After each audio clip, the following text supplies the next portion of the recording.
네, 안녕하십니까. 저는 부산대학교 병원의 산부인과 이슬입니다.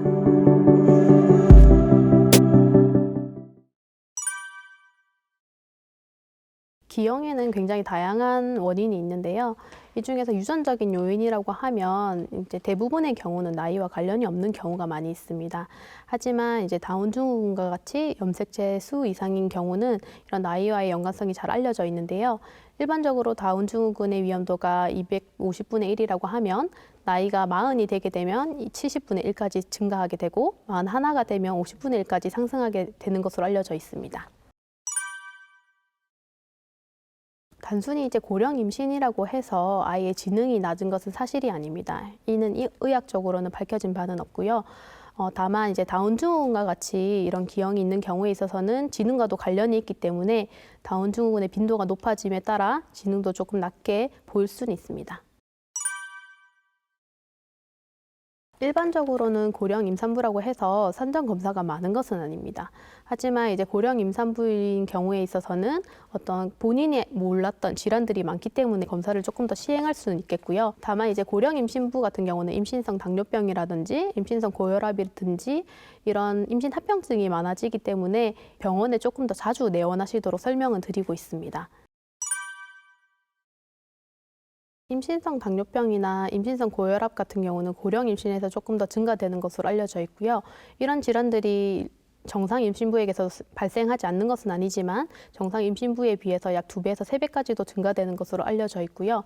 이런 것들이 이제 합병이 되는 경우, 예를 들면 임신성 당뇨가 있는데도 고령 임신 경우에 있어서는 임신 중독증의 비율이 조금 더 높은 것으로 알려져 있습니다. 고령 임산부들은 임신 중에도 중요하긴 하지만 이제 임신 전부터 관리하는 것이 훨씬 더 중요하다고 할 수 있겠습니다. 그래서 당연히 금연이랑 금주를 하셔야 되는 거고요. 또 적정한 체중을 유지하시는 것도 중요하겠습니다. 그리고 꾸준하게 운동을 하신다고 하면 임신 중에도 원래 하시던 운동을 계속 지속하실 수 있으시고요.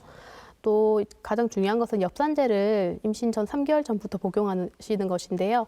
엽산제를 복용함으로써 태아 신경관 결손과 같은 기형을 예방할 수가 있습니다. 그리고 만약에 약물을 복용 중인데 임신한 것을 알았다고 하시면은 당장 자의적으로 끊기보다는 산부인과 방문하셔서 이 약물을 변경 혹은 끊어야 되는지 확인을 하신 이후에 임신을 유지하시는 것이 도움이 되겠습니다. 고령 임산부인 경우에 있어서는 대부분 주변에서 정상 임신부들보다 훨씬 더 잘 먹어야 되고 또 많이 쉬어야 되고 누워 있어야 되고 무리하면 안 되고 이런 얘기들을 굉장히 많이 듣게 되실 겁니다. 하지만 실제로는 고령 임산부라고 해서 더 많이 쉬어야 되거나 혹은 더 잘 먹어야 되는 것은 아니고요. 요즘 같은 경우에 있어서는 적절하게 드셔가지고 임신 전 체중으로 빨리 회복하시는 것이 더 도움이 되시겠고요. 그리고 운동 같은 경우에 있어서는 무조건 쉬는 것보다는 조기에 많이 걸어 다니는 것을 더 권유를 하고 있습니다. 그래서 초기에는 간단하게 걷는 것들은 규칙적으로 하시면 좋겠고 한 달 정도가 지나게 되면은 원래 하시던 운동이 있다면 운동을 지속을 하시고 또 새로운 운동 등을 통해서 적절한 체중을 유지하는 것이 훨씬 더 회복에 도움이 되실 것 같습니다.